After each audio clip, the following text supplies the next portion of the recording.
इस लेक्चर में हम ये सीखेंगे किस तरह से हम PHP की साइट के लिए कोई HTML का टेम्पलेट स्लाइस करते हैं और उसको इम्प्लीमेंट करते हैं एक PHP की वेबसाइट में। ठीक है, तो सबसे पहले तो ये मेरे पास एक ई शॉपर का बड़ा मशहूर ई-कॉमर्स टेम्पलेट है। ये मेरे पास उसकी तमाम HTML फाइलें हैं। ये बिल्कुल HTML का टेम्पलेट है, ये देख लें इसका फ्रंट एंड। ठीक है, इसमें एक हेडर है, उसके बाद मेन्यू है, स्लाइडर है, एक साइड में साइड बार चल रहा है, कैटेगरी, ब्रांड वगैरह, और ये जो है वो कंटेंट, पेज का कंटेंट है ना, सारा पेज का कंटेंट आ रहा है, और नीचे इसके फुटर है। तो अब हम इसकी स्लाइसिंग करेंगे और इसको PHP के अंदर इम्प्लीमेंट करेंगे। सबसे पहले तो आप ये करें कि आप CSS, फॉन्ट, इमेजेस, जावास्क्रिप्ट, ये जितने पेजेस हैं, ये जो आपकी फाइलें हैं, इन सबको आप कॉपी कर लें और अपने htdocs में, जहाँ पर htdocs या मैं भी वैम्प का इस्तेमाल कर रहा हूँ, तो मेरे पास www का फोल्डर है। यहाँ पर आपने जहाँ भी इसको इम्प्लीमेंट करना है, लेट्स से मैं एक नया फोल्डर बना लेता हूँ। मैंने कहा भाई टेम्पलेट पर। ठीक है, इस फोल्डर में जहाँ आपकी वेबसाइट आपने बनानी है लाकर पेस्ट कर दें तमाम वो चीज़ें जो लिंक होनी है, CSS, images, font, JavaScript. Okay, उसके बाद आप क्या करें? उसके बाद आप ये करें कि आपका जो टेम्पलेट है, ये index.html, इसको कॉपी कर लें और इसको भी यहाँ लाकर पेस्ट कर लें। ओके, अब आप अपने एडिटर में चले जाएं। मैं यहाँ पर एडिटर में उसको खोल लेता हूँ। लेट्स से मैं यहाँ पर फोल्डर ऐड कर लेता हूँ, टेम्पलेट वर्क वाला। ठीक है, तो ये देखिए, ये HTML। ओके, HTML बिल्कुल ठीक है। आप अगर इसको अब यहाँ से एक्सेस करेंगे, लोकल होस्ट, पोर्ट नंबर हमारी 82 है, टेम्पलेट वर्क। ठीक है, तो ये देखिए टेम्पलेट इस वक्त यहाँ आ गया। ठीक है, ये कौन सा पेज है? ये index.html का पेज है। सही। अच्छा, मैंने इस पेज को यहाँ खोल लिया। अब हमें डिसाइड करना होता है कि हम टेम्पलेट को स्लाइड कैसे करेंगे। स्लाइसिंग, ये हेडर है, मैं इसका यहाँ से लेके यहाँ तक हेडर लेता हूँ जहाँ पर ये सर्च बॉक्स आ रहा है। ठीक है, उसके बाद जो एरिया है मैं इसको स्लाइडर अलग कर दूंगा, साइड बार अलग कर दूंगा, फूटर अलग कर दूंगा। ठीक है, कैसे करते हैं? सबसे पहले चेक कर लें कि स्लाइडर शुरू कहाँ से हो रहा है। तो अच्छे टेम्पलेट्स में होता ये है कि आपको इस तरह के कमेंट मिल जाते हैं कि यहाँ पर ये हेड बंद हो रहा है, बॉडी शुरू हुई, ये हेडर शुरू हुआ। ठीक है, और ये हेडर जो है जाकर ख़त्म होता है आपके काफ़ी सारी चीज़ों के बाद। हम इसको सर्च कर लेते हैं कि हेडर कहाँ पर बंद हो रहा है। ठीक है, ये हेडर बॉटम और हेडर बंद, उसके बाद स्लाइडर है।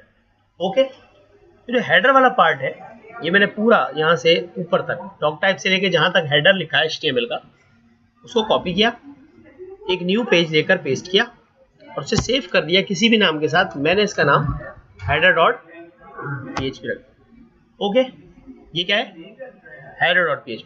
अब जरा गौर करें, अगर मैं यहाँ पर लिखता हूँ header.php, तो देखिए मुझे सिर्फ क्या मिल रहा है? हेडर। अंडरस्टैंड? तो ये एक पीस मेरे पास आ गया जो कि रेडी है, CSS प्रॉपर लगी हुई है, क्योंकि ये हेडर है तो इसमें फाइलें भी। Okay, done. सेकेंडली, अब मैं दोबारा इसको उसी जगह पे जाता हूँ जो हेडर बंद किया था। अच्छा, यहाँ पर ये सेक्शन है। ठीक, यहाँ पे स्लाइडर है। ओके, मैं इसको ऐसे कर लूँ तो ये मुझे दिखा देगा कि यहाँ से लेके यहाँ तक सेक्शन है।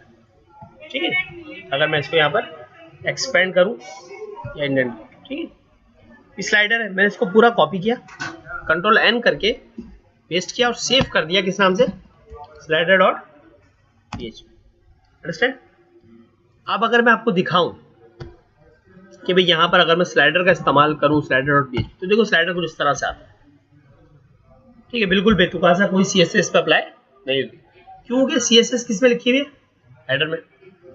तो अगर हम उस स्लाइडर को हेडर के नीचे लगा देंगे तो स्लाइडर बिल्कुल सही आ जाएगा। या बाद में सब एक जगह पे कर लेंगे, फिलहाल मैं स्लाइसिंग कर रहा हूं। अंडरस्टैंड? स्लाइडर ऐड हो गया, हेडर ऐड हो गया। उसके बाद ये सेक्शन जो कि कंटेनर है, ये हमारा मेन पेज होगा। ये हमारा मेन पेज होगा। अगर हम इसका टेम्पलेट देख लें कि ये जगह कौन सी है। अच्छा, ये कैटेगरी है। ओके, ये कंटेनर है जिसमें कैटेगरी आ रही है। ये सेक्शन, मैं जरा इसको देखूं। अच्छा, ये पूरा सेक्शन उन्होंने एक साथ ही रखा हुआ है, जिसमें साइड बार भी है और कोड भी है, उसके बाद फूटर है। ओके, मैं पहले फूटर को कर लेता हूँ। फूटर मैंने सेक्शन वगैरह छोड़ दिया, मैंने हेडर तक का काम कर लिया, स्लाइडर अलग कर दिया। फूटर को मैंने सेलेक्ट किया जहाँ से फूटर शुरू हो और एंड तक HTML कॉपी किया, एक न्यू फाइल बनाई, पेस्ट करके सेव कर दिया और नाम रखा footer.php। ओके, अब कौन सी चीज रह गई? सिर्फ ये सेक्शन जो हमारा मेन कंटेंट है। अंडरस्टैंड? इस सेक्शन को मैंने कॉपी किया, ओके, और एक न्यू मैंने फाइल बनाई, पेस्ट करके सेव कर दिया, उसका नाम रख दिया index.php। ओके, अब index.html को मैंने बंद कर दिया और यहां जाकर रिफ्रेश करते हैं। सॉरी, हमने रिफ्रेश किया तो देखिए अब यहाँ index.html नहीं चली, बल्कि कौन सी चल रही है? index.php। अंडरस्टैंड? मैं इसको यहाँ लिख भी दूं तो इससे एक बात और पता चल गई कि अगर एक ही फोल्डर में index.html भी हो और index.php भी हो और आप अपाची पर उसको चला रहे हो तो PHP की इंपॉर्टेंस ज्यादा है, उसकी प्रायोरिटी हाई है, इसलिए PHP वाली साइड चल रही है। ओके, अच्छा, अब मैं ई शॉपर के टेम्पलेट तो बंद ही कर देता हूँ, उसकी जरूरत नहीं है। अपने टेम्पलेट वर्क में जो index.html है इसका नाम भी चेंज कर देता हूँ ताकि कंफ्यूजन खत्म हो जाए। इसका नाम रख दिया मैंने ओल्ड। सही, तो अब हमारा जो प्रोजेक्ट चल रहा है वो कहाँ से चल रहा है? इंडेक्स के पेज से। कोई प्रॉब्लम? लेकिन सर ये बिल्कुल भी सही टेम्पलेट नजर नहीं आ रहा। ठीक है, अच्छा, अभी टेम्पलेट कैसे सही होगा? आइए, तो हम index.php जो हमने बनाई है इसके सबसे ऊपर जाएंगे, सेक्शन से पहले क्या क्या था और सेक्शन के बाद क्या क्या था उसको ऐड करना शुरू करेंगे। सेक्शन से पहले क्या था भाई? हम PHP का टैग खोलेंगे, ठीक है, हम कहेंगे इंक्लूड कर लो किसको? header.php। तो जैसे ही देखें मैंने इंक्लूड किया header.php को तो देखें क्या हुआ, ये देखें हेडर आ गया और कंटेंट बिल्कुल सही नजर आने लगा। कोई प्रॉब्लम? परफेक्ट हो गया।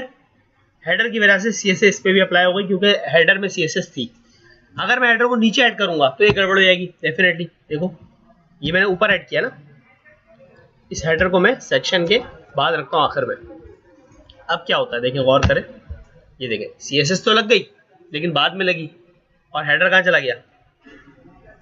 नीचे, क्योंकि आपने इंक्लूड कहाँ किया है। अंडरस्टैंड?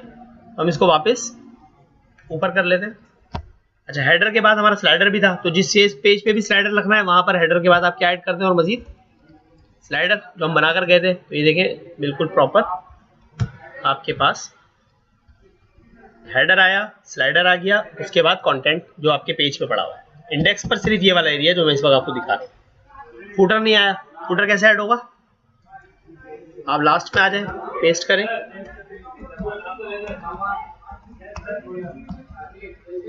और क्या ऐड कर दें? footer.php।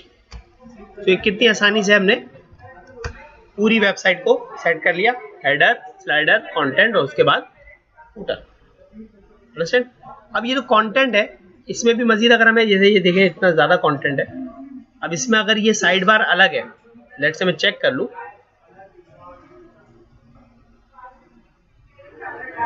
हम इसको चेक कर सकते हैं यहां से लेके यहां तक। अच्छा, इन्होंने पूरे एक ही कंटेनर में रखा हुआ है ना, साइड बार अलग। देखिए डिपेंड ऑन जो स्लाइडर, ये आपके टेम्पलेट पे डिपेंड करता है कि उन्होंने क्या बनाया है। अब ये रो है, उसमें ये 3 वाला कॉलम है जो कि साइड बार है। 3 वाला कॉलम क्या है? ये साइड बार है, और 9 वाला कॉलम जो है प्रोडक्ट्स है। ठीक है, तो मैंने 3 वाला जो कॉलम है इसको यहाँ से उठा लिया। ओके, मैंने इसको कंट्रोल C किया, ठीक है, या कंट्रोल X कर दिया, सही है, और एक नया पेज बना दिया, पेस्ट करके उसका नाम रख दिया sidebar.php। ओके, और इस साइड बार को यहाँ इंक्लूड करना है। पहले हम जरा इंडेक्स के हालात देख लें, जब साइड बार हटाया तो हुआ क्या, ये देखो चला गया साइड बार। अंडरस्टैंड? अब इस साइड बार को जहां भी ऐड करना है मैं ऐड कर दूं। अगर यहीं पे ऐड करना है तो आप यहीं पर PHP के टैग लिखें और इंक्लूड कर दें क्या चीज,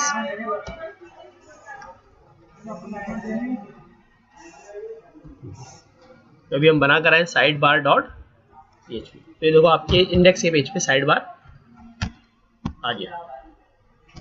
ओके, कोई इशू? बिल्कुल प्रॉपर आपकी साइड हो गई। अब हमें भाई मौका मिलता है कि अबाउट का पेज बनाएं। आपको टास्क मिला कि भाई अब आप अबाउट का पेज बनाएं, तो आप क्या करेंगे? वेरी सिंपल, आप क्या करेंगे, आप इंडेक्स के पेज को पूरा पूरा कॉपी करेंगे, ठीक है, कंट्रोल एन करेंगे, पेस्ट कर देंगे और नाम क्या रख देंगे, about.php। अंडरस्टैंड? तो आपका अबाउट का पेज बन गया जो कि बिल्कुल सेम है। तो मैं एक काम करता हूँ कि इसका जो 9 वाला एरिया है उसको खाली कर लेते हैं।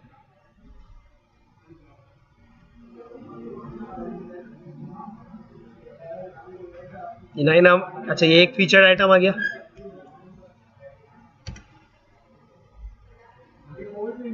दो,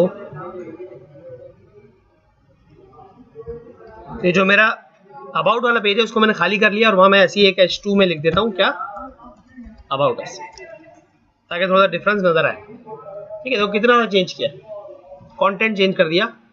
अब हम होम के पेज पर है। ठीक है, इसमें स्लाइडर भी है, इसमें ये प्रोडक्ट पड़े हुए, और मैं यहाँ से अबाउट पे आता हूँ तो ये देखो ये अबाउट का पेज। ओके, अब एक और ऑप्शन स्लाइसिंग का फायदा क्या है भाई, अगर आपको अबाउट पे स्लाइडर नहीं रखना, जैसे नॉर्मली होता है लोग कहते हैं स्लाइडर नहीं रखो बस होम पेज पे काफी है, तो आप स्लाइडर वाले को क्या कर दो, कमेंट कर दो या हटा दो यहाँ से। तो अब ये देखो अबाउट के पेज पे आपके स्लाइडर नहीं होगा। ओके, समझ आई बात? तो आप होम के पेज पे जाओगे, मैंने अभी लिंक सही नहीं किए, अभी लिंक भी करते हैं। तो देखो होम के पेज पे स्लाइडर भी है, प्रोडक्ट आ रही है, अबाउट पे आ गया। अब ये एक और चीज़ की भी अब हमें ये नेविगेशन सही करनी है। तो अब हम होम पे अलग, अबाउट पे अलग, हर पेज पे नहीं जाएंगे, बल्कि हम कहाँ जाएंगे, सिर्फ हेडर में, यहाँ पर, और हेडर में जाकर ये हमारी नेविगेशन है।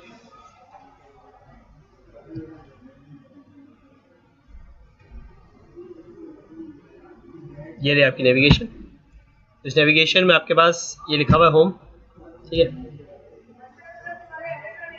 होम लिखा हुआ है ना, तो ये जा रहा था कहाँ, index.html पे। मैंने कहा भेज दिया इसको index.php, मैंने इस एलाइ को कॉपी किया, पेस्ट किया और अबाउट का एक लिंक बना दिया और उसे कहाँ भेज दिया, about.php।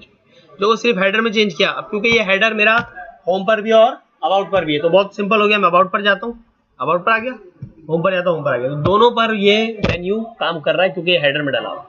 समझ आई? अब एक फाइल एडिट करते हैं और वो सब जगह परफॉर्म हो जाता है। Same applies to footer, side bar, हम एक एक बार चेंज करेंगे और पूरा पूरा काम चेंज होता रहेगा। ठीक है, अच्छा जी, आई होप कि समझ आ गया होगा। बहुत आसान तरीका है स्लाइसिंग करने का।